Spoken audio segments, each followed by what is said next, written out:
I just want to show you how to like the proper way to install a new water pump. You see how this old water pump right here, it has a lot of corrosion in it, everything, and that's partly due for not changing the coolant and putting water, and when the coolant comes out, the pump starts to fail, and then they start putting water instead of coolant, and that's exactly what happens. The first thing you want to do when you clean, when you are changing the water pump on any vehicle, is to make sure that everything is completely clean. And like in this case, what I did was I went in there and I used this, and I got in there real good everywhere on the inside, worked it around, and I did my best to this area like in between here, this is like is where it seals right there, and you want to get in here. There was corrosion everywhere, and you want to get in there and you want to seal everything. You want to make sure everything's nice and clean, and then you want to I got a screwdriver and I cleaned around the little corners, and then basically you want to see what's easier to take it out from the top or from the bottom. In this case, this is a 4-cylinder engine, and in my case it's easier to install it from the bottom. And one other thing that's important to me is I cleaned up the new I cleaned these up because it had corrosion on the threads.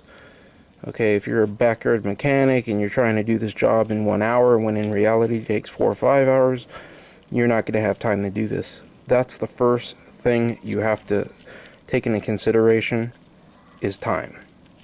You need to do things properly. In order to do things properly, you need to have time to do things properly. And one of the things that I'm saying is, like, when you touch these things were filthy. Don't put these back in filthy. Clean them up. However you ought to clean them up. I just take them to the wire wheel and I clean them up. So I make sure I have mine handy. In this case, these are just 10mm heads. And see that little bit of water right there? I'm going to clean that out. I put a little bit of silicone, even though you don't need it on the new one, around the sides, and that's for one simple purpose, because if this thing does start to corrode over time, which it probably will eventually, that area right there is not going to corrode. The water's going to push back off of it, because that's going to basically prevent it from corroding. So I put that's the seal right there, you can see it, but I put just a little bit on there, just a little bit, and I put that there just for the simple fact that it'll prevent that. Next time I take this off, it's going to be a breeze. This thing I had to take off with a sledgehammer before I could even work it out, and you're going to see right now how easily it's going to go back on. So let me see, let me get the light down here. Let me get the light. I'm going to put the light right here. I'm going to go from underneath, and then let me see.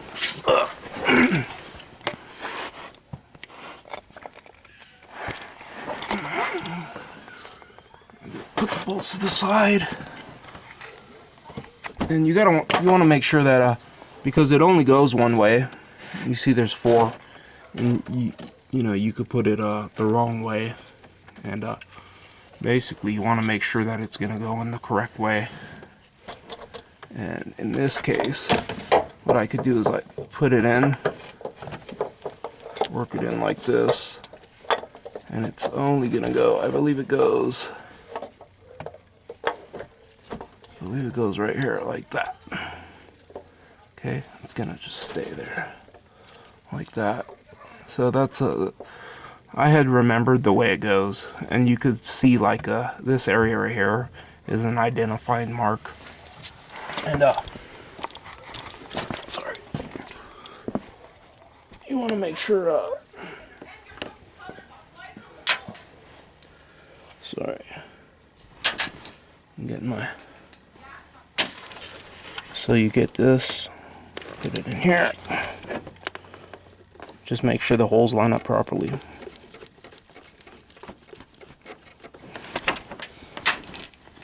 Which it does. And like I said, I put a real, even though it has its own gasket, which is that O-ring, I put a real small amount of sealant, just because that sealant's going to stick on that, And if you notice this older one, you see how what happens. Even if that happens on this new one, it's not going to get corroded like that. And it's not going to take a sledgehammer to pull it out. Because what will happen is this corrosion will build up on the silicone instead of the metal.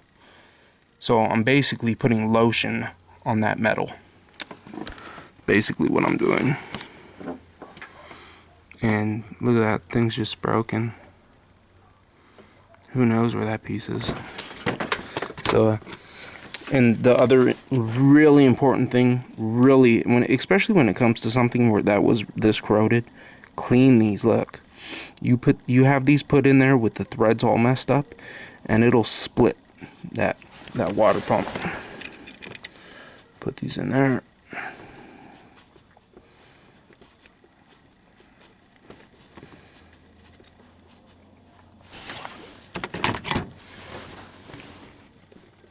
Make sure this is aluminum into aluminum. You want to make sure that it's going in straight.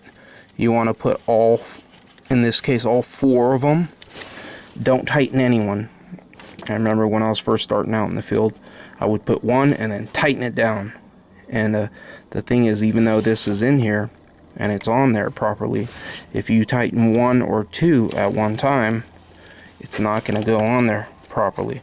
You could just finger tighten them. Just nice finger tighten them like that. I'm gonna have to go from below and get the let's see. I'm gonna have to go from below. Let me get the other bolts. 1 and like I said, I can't stress how important it is to clean the threads. You got to realize, I grew up watching people, watching people put these back with the threads completely gunked up, okay? So I'm not just telling you because I read a book. I'm not telling you these things because I read a book and the book says that you should do it that way. I'm telling you because when I was growing up as a kid, my family members would do this work. And I've seen the results of when it's not done properly. I've seen it. Hands on. And something that is as simple, this right here, cleaning the threads on a bolt, is really what is the difference between people that pride themselves on doing professional work and people that don't. It's little things. It's the little things. They say it's not what you do, it's how you do it.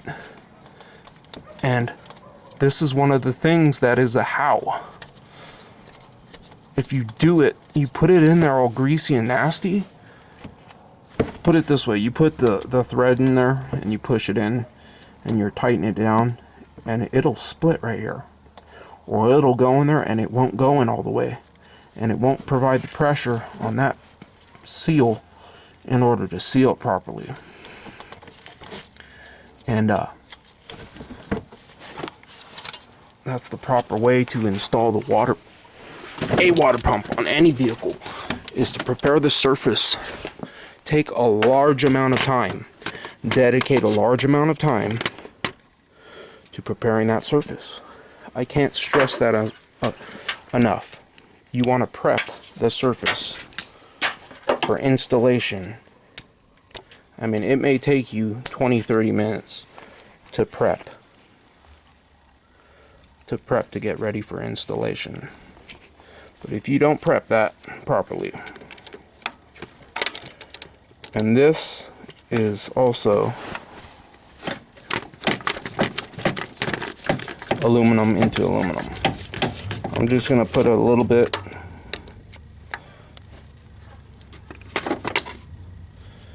and then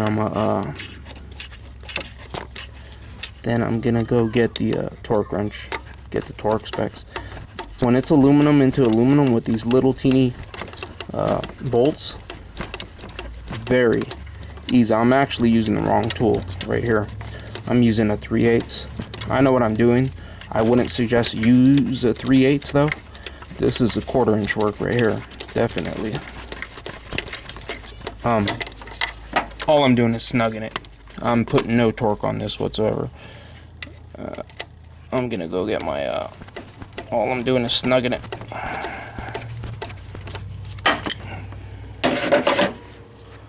Get my, get my 1/4 inch. Yeah, we got a mess here. Let's see, we got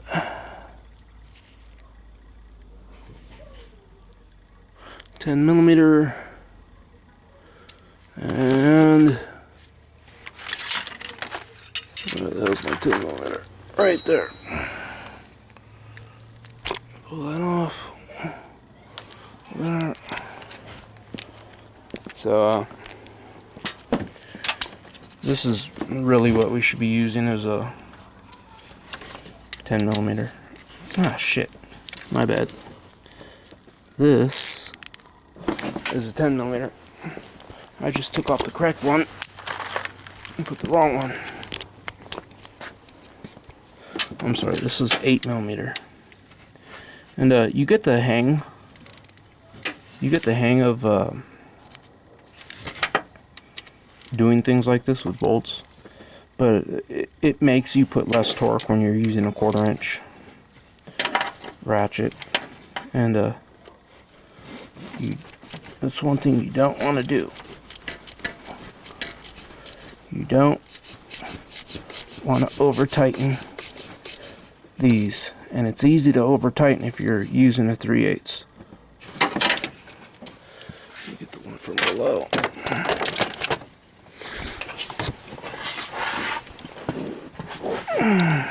And it's 8mm in this case for the Ford Focus. I could do this and have it like almost properly torqued. I could feel it. I know when it's good. But in your case, you might want to go get yourself a torque wrench. It's probably only like 6 foot-pounds, which is nothing. It's very easy to strip this out.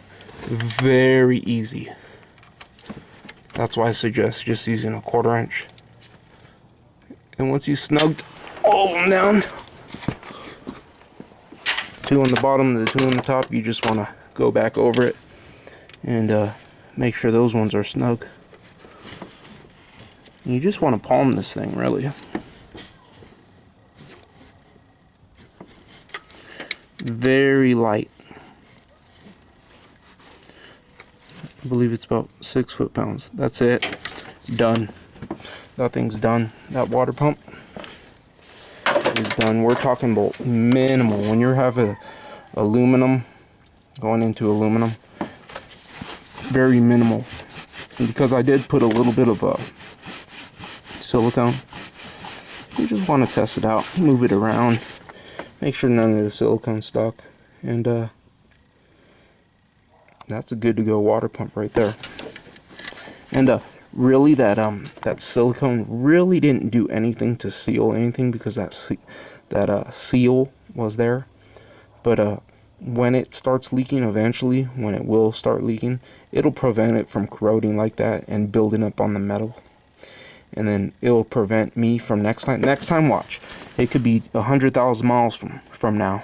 I'll pull this off and it'll come right off. And the reason it'll come right off is basically I put a layer of silicone in between the metal. And then that silicone will stay there for the life of the vehicle. And next time I pull this out, I had to come in here and I had to hit this with a sledgehammer. You can see the old one. I had this popped off, that piece, and then I look how much I was having to hit with a sledgehammer just to break it loose. I was prying, I was doing everything because it was so corroded. I can go the same amount as my of miles on this vehicle, and it's never gonna look like this because I put that small amount of silicone there. And this is actually a better water pump. Look at this plastic. Not a great idea. In my opinion, not a great idea. Thanks for watching. Comment, rate, subscribe.